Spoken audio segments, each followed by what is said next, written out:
Sitting comfortably with eyes closed, let's begin by becoming aware of the breath. Feel the breath as it enters with a cool feeling, then warms as it gently travels down into the lungs. Fill the lungs with a deep inhale, bringing in energy and vitality.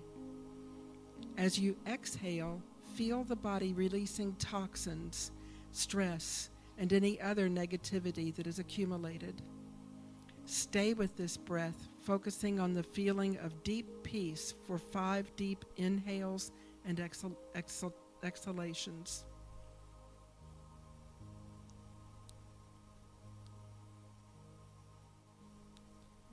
Feel the energy that is in the body. Become aware of the warmth and tingling of every cell. Feel the energy that is in your extended environment, in every part of nature and in every living thing. Bring all those energies together and feel them as one.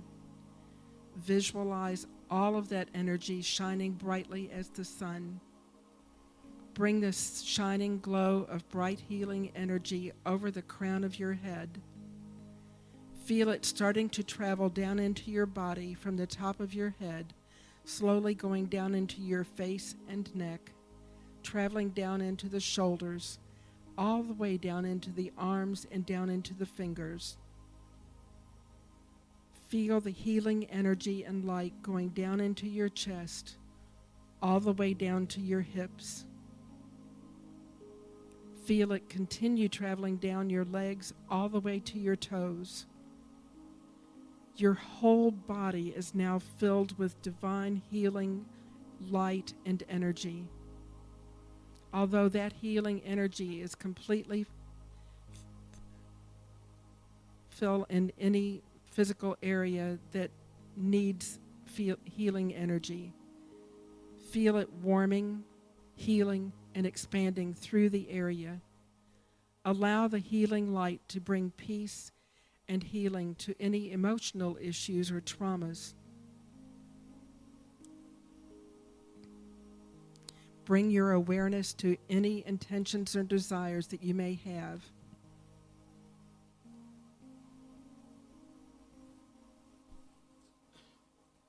Hold the thoughts of those intentions or desires as you allow the healing energy to bring your deepest desires to life and your intentions into reality. Feel your connection to divine energy and light, and know that all is one. Stay with this deep, relaxing, peaceful feeling of bliss as you slowly bring your awareness back into the church. Know that you can tap into this blissful feeling whenever you want to by taking a deep, relaxing breath. Open your eyes when you are ready, and let's get on with our day.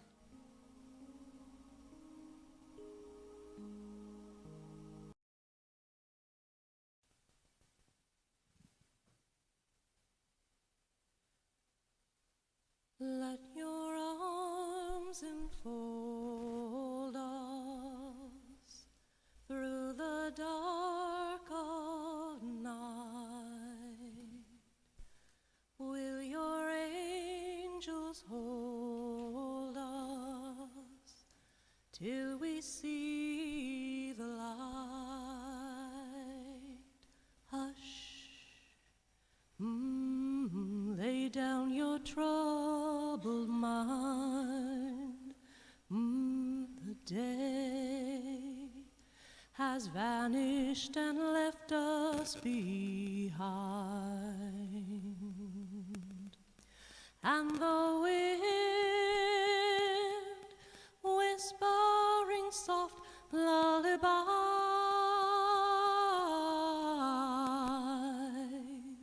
will soothe. So close your weary eyes. Let your arms enfold us through the dark of night. Will your angels hold till we see the light. Sleep, angels will watch over you,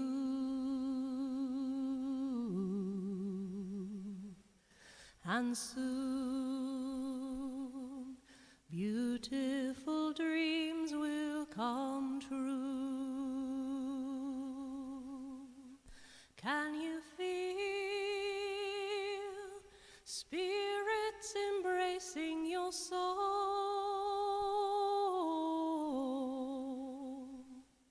So dream while secrets of darkness unfold. Let your arms enfold us through the dark of night. Will your angels hold us till we see the light? Let your arms enfold us through the dark of night. Will your angels hold us till we see the light? Till we see the light? Till we see the light?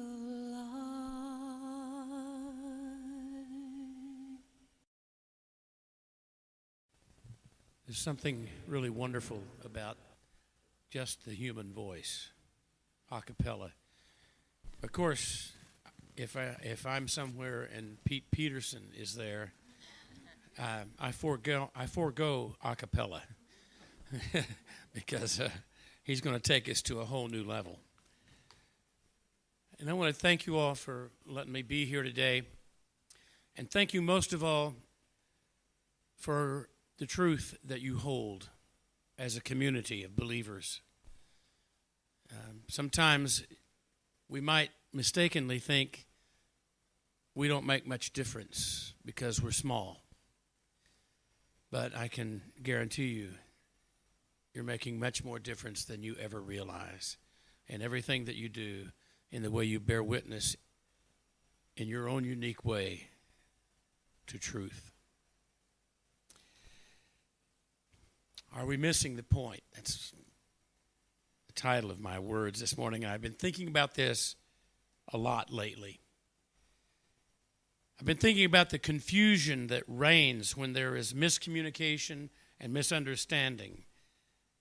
So I started looking around for a story that might typify what missing the point looks like. So I came up with, I found a pretty corny joke. I found a mountain of corny jokes, actually. And some of them were just disappointing. Most of them. But there was this brief moment from the movie Dumb and Dumber. Remember that? There was a lot of slapstick there, a lot of humor. And the story goes like this. A highway patrol officer spots a woman who is trying to drive and knit at the same time. This is clearly unsafe.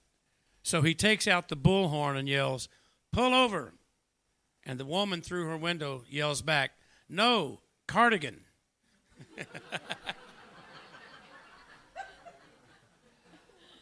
I think she missed the point.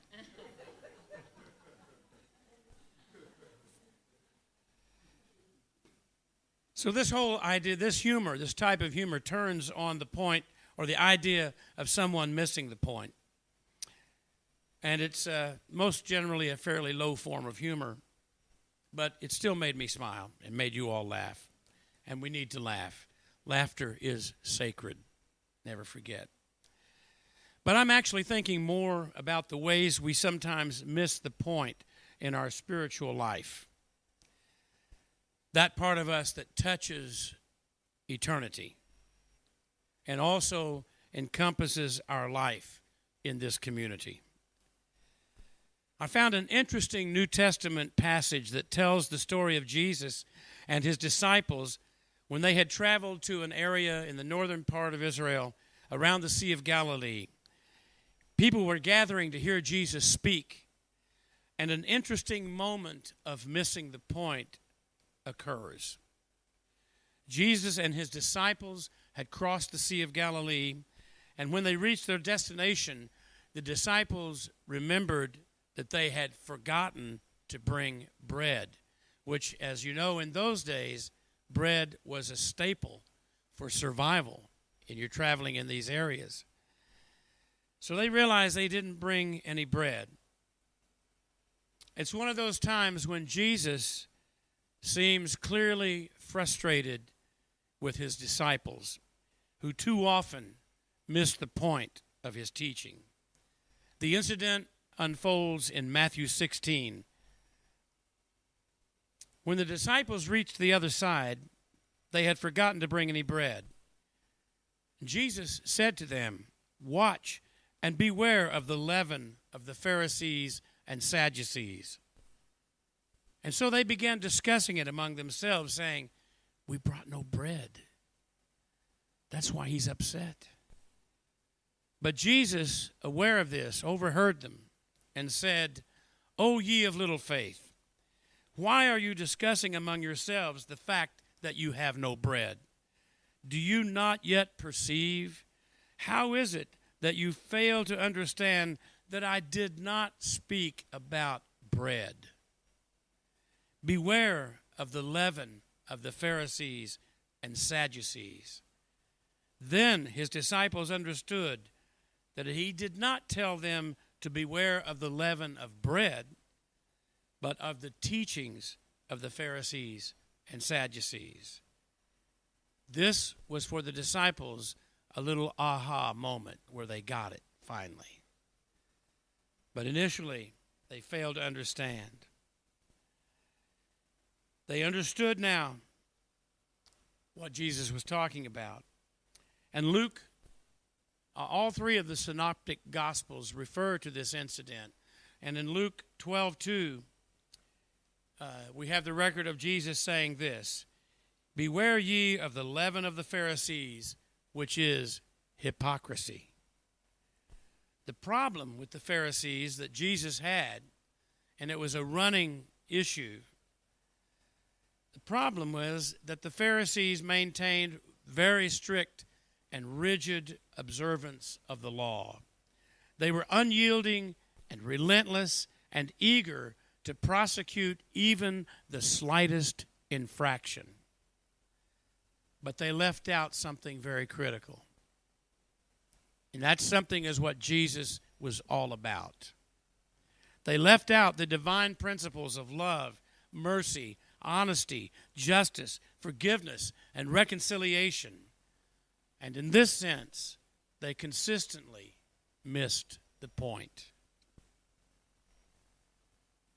Taking a story from sacred tradition and taking it on a literal level is to put your focus on the form of the story rather than the content or the intent of the story. And it's what literary people call a trope or a figure of speech. And Jesus often communicated truth through simple stories that we call parables to illustrate a moral or spiritual lesson. If we look at those parables, and there are about 40 parables in the New Testament narrative of Jesus' life, if we take these little short stories in a literal sense, we're already missing the point. And yet, so many in our faith communities do exactly that. Every story Jesus told was an effort to speak of a great mystery in a way that people could wrap their head around, people could understand it. And stories seem to be his favorite method for communicating divine truth. But the intent of his teaching cannot be understood if we take it literally. When people look mostly at the tropes of the story and mistakenly interpret it in a literal sense, they're already missing the point, and more often than not, they're well on their way toward rigid laws and harsh punishment. The same thing happens sometimes even in our rituals of worship. We miss the point when ritual is not dynamic and always moving, when it is ossified into a rigid system or a pattern. We have the potential for a seeker to miss the point. They're missing the point that our rituals, our sacred rituals, would lead us to. It's not about the specific words or tropes or other figures of speech. It's about the ultimate reality and the life of the Spirit. And literal interpretation blocks the experience of divine mystery. And that divine mystery runs through all of creation and is the life force that indwells us. What is the point? What is the point?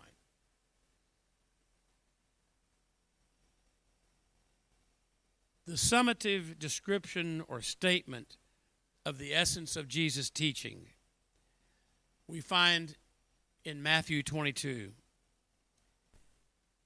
which records this clarifying statement from Jesus as he was being grilled by the Pharisees and Sadducees. They were trying to ensnare him in a legal technicality, hoping by that to find him guilty of heresy and failure to follow the law. So they questioned him again and again, relentlessly. And Matthew 22 reads this way. Hearing that Jesus had silenced the Sadducees, the Pharisees got together. One of them, an expert in the law, tested him with this question. Teacher, and it's so ironic because you can tell that they really don't like this guy, Jesus. But they show the form of respect, which is part of their hypocrisy. So they refer to him as teacher. Teacher, which is the greatest commandment in the law? And Jesus replied immediately, love the Lord your God with all your heart and with all your soul and with all your mind. This is the first and greatest commandment. And the second is like it. Love your neighbor as yourself. All the law and prophets, Jesus said, hang on these two commandments.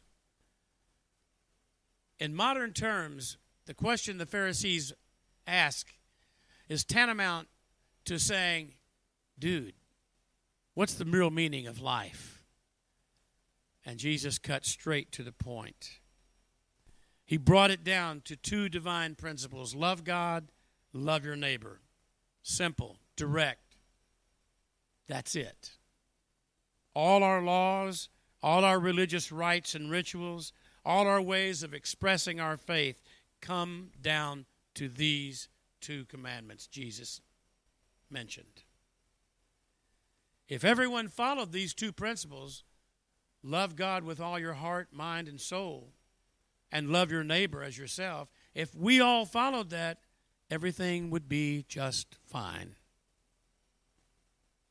We wouldn't really need to focus so much on law because we're following a higher truth. And that is where in our souls we surrender to the universal truth that Jesus is pointing to, that we walk in humility with our God. Love God, love your neighbor. That would change the world. It would no longer be about abiding by the law. It would be about living in accord with a higher reality.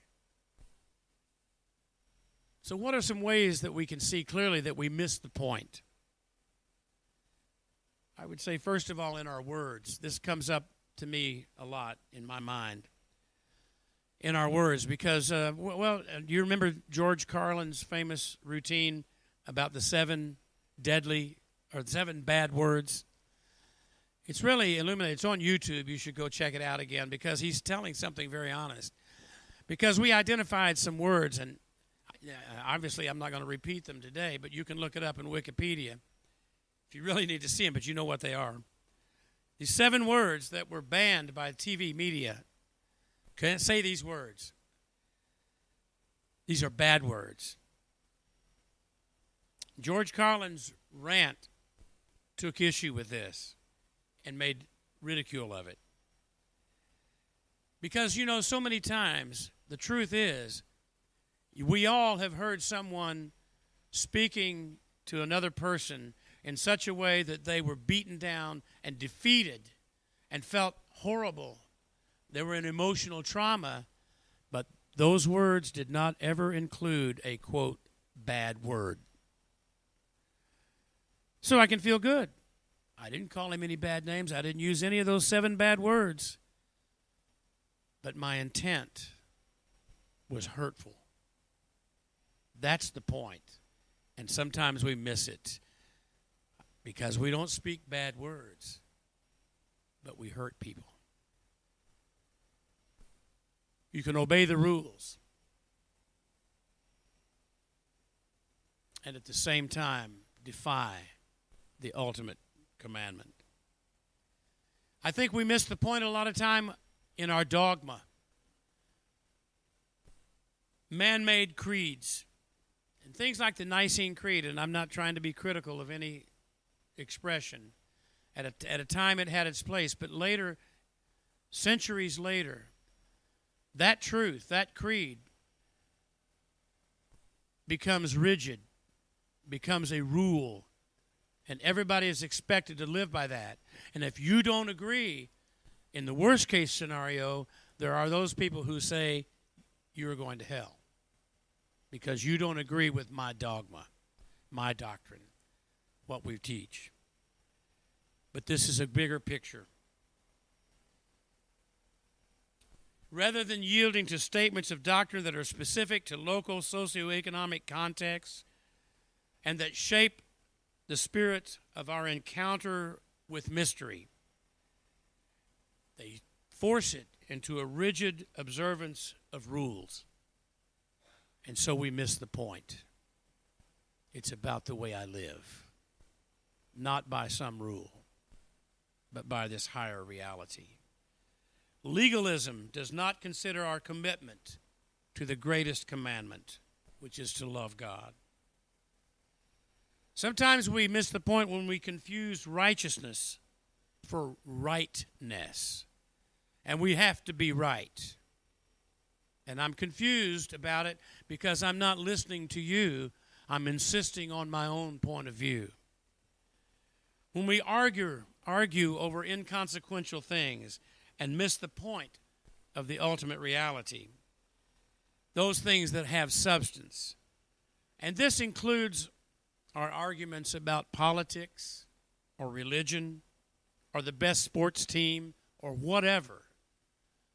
These kinds of arguments where we are clashing with each other, failing to move to that higher reality where we see the Christ in each other.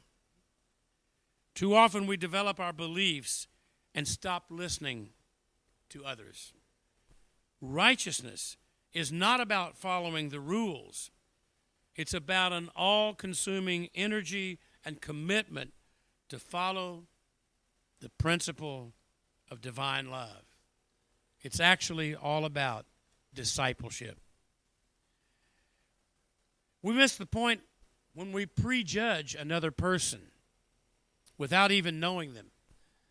I think we all struggle with this at times, at least I know I do. I make an assumption about someone I don't even know. I encounter someone who may be handicapped, and so instead of talking to them, I talk to everybody else around them. I've noticed myself doing that sometimes, and it comes to my heart. This is not right. This is missing the point. I remember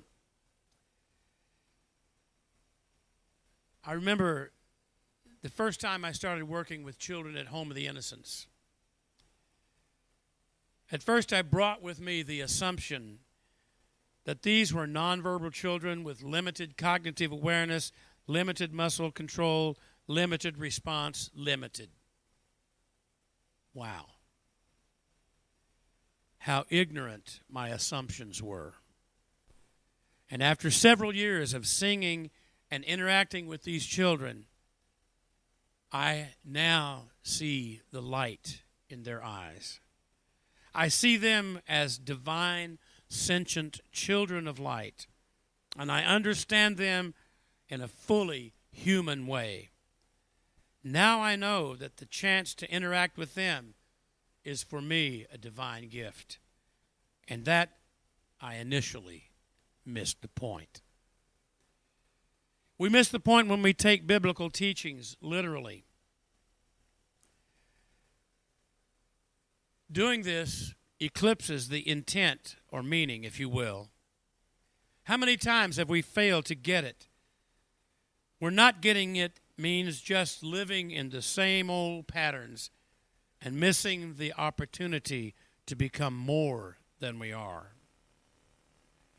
This plays out most essentially in our everyday choices. Jesus said, love your enemies.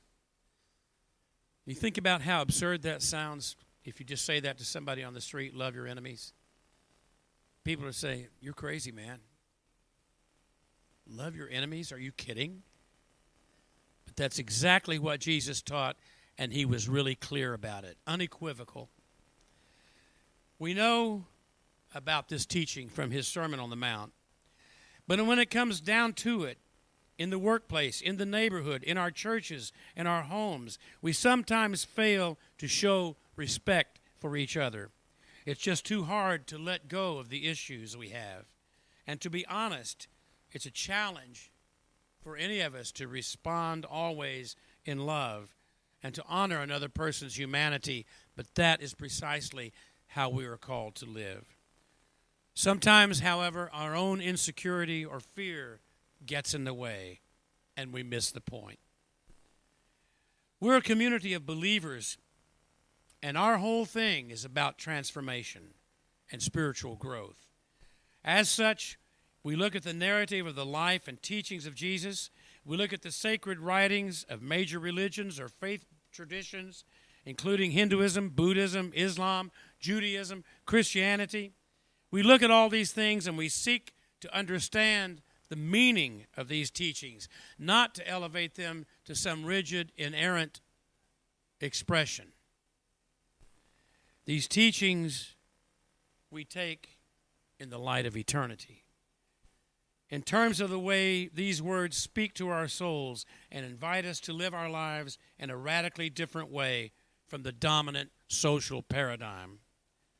It calls us to be change agents in a world mired in fear and suffering. These days, because of this, I feel a sense of urgency. I feel a sense of urgency when I consider the ways we miss the point. Increasingly these days, we see the worst in us coming out. We see extreme nationalism, racism, and social and economic disparity, along with rising incidents of violence and the never-ending chorus telling us how divided we are. The forces of darkness are emboldened once again. However, in the midst of this great darkness, I hear also the most compelling clarion call, just like a bell tolling, calling us to our destiny. It is our destiny, those of us gathered here today, it is our destiny to be the bearers of divine truth. And we must not only speak of this divine truth, we must, more importantly, live this divine truth. This is essential because we're the bearers of light. The world is counting on us even though they don't know it. They're counting on us to bear this light to a world and bring it to a world of darkness. It's our divine mandate to follow the highest good within us. So in this spirit, I'm calling on us, first of all, to pursue our own personal spiritual growth with increased diligence and commitment, always seeking clarity and understanding.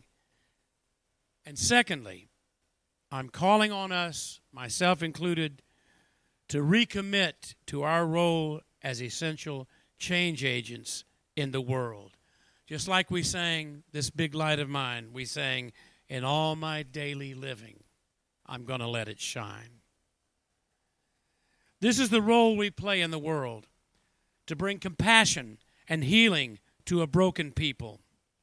And we affect this change not through imposing stiffer rules, but in the way we live in alignment with the highest commandment. A higher reality is what the world seeks, and we are the emissaries of divine love. We bear witness to this truth and bring the illuminating light of hope to a world of darkness. Thank you.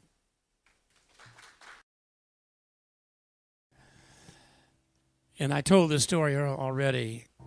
I had the first experience in my life of really just singing completely unrestricted, unrestrained rock and roll on a Sunday morning with an excited congregation joining in. That's so compelling that with this guy playing piano, that's all you need. So this is an old Mississippi Fred McDowell, old blues player, whose album was called I Do Not Play No Rock and Roll. But actually, he opened the door for it along with many other blues players. So we want to sing Jesus on the Main Line. When you get into it, you got to clap your hands, stomp your feet, stand up, and sing along. All I ask is that you sing the same song we're singing. So.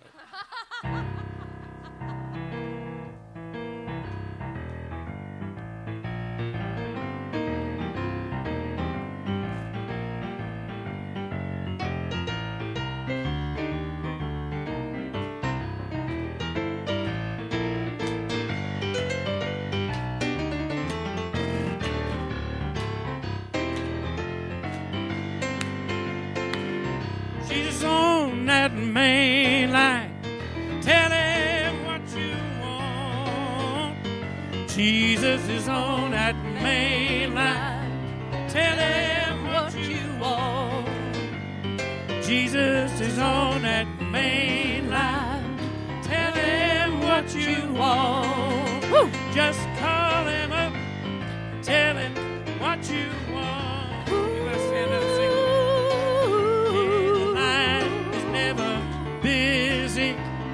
Tell him what you want. The line never busy.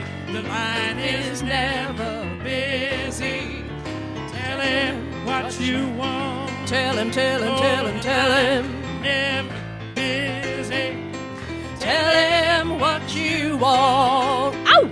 Call him up and tell him what you want. Now Jesus is on the main line. Tell him what you want. Main line.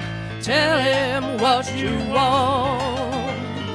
Jesus is on that main line.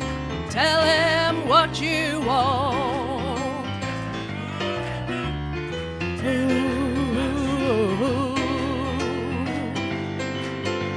Well, if you're sick and you want to get well, tell him what you want. Oh, tell him.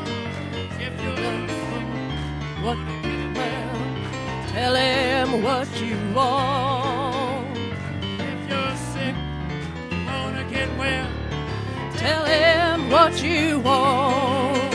just call him up. Tell him what you want. Pete Peterson.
what you want.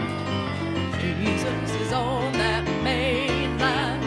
Tell him what you want. Sing it out. Tell him what you want. Tell him what you want. One last time, sing it again. Here we go. Jesus is on that main hear line. Tell him what you want. Yeah, Jesus is on that main line. Tell him what you want. Jesus is on that main line. Tell him what you want. Just call him up. Tell him what you want. Just call him up. Tell him what you want. Woo!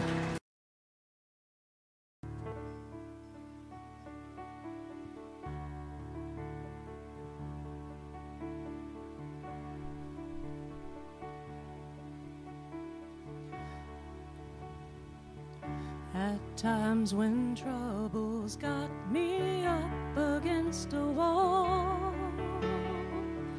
I'd like to know if I can give you a call. You won't believe how much help you can be if you just listen to me. You don't have to have the answer. You don't have to understand. I'm not looking for a handout. You won't have to lend a hand. But if you'll lend me your ears, I'll open my heart to you.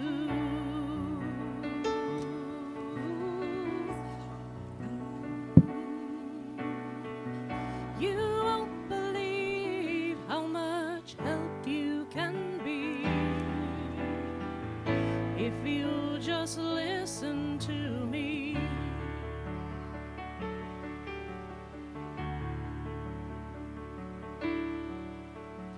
When I get caught between fear and faith, and all I want to do is turn and run away, you won't believe how much help you can be if you'll just listen to me. You don't have to have the answer. You don't have to understand.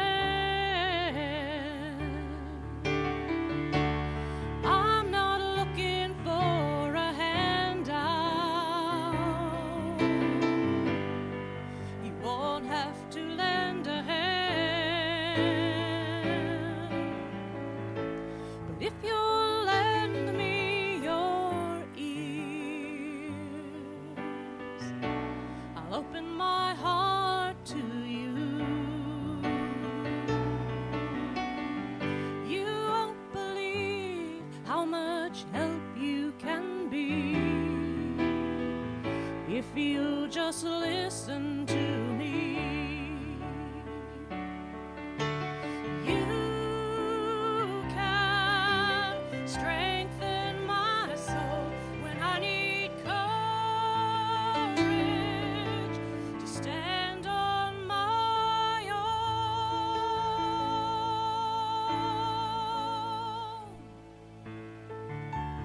You don't have to have the answer. You really don't. You don't have to understand. I'm not looking for a handout.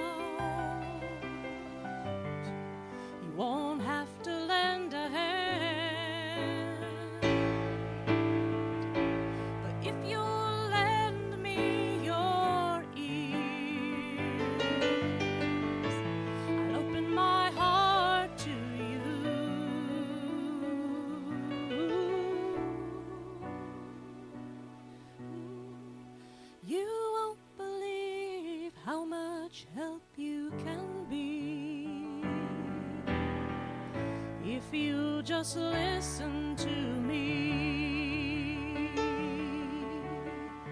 you won't believe how much help you can be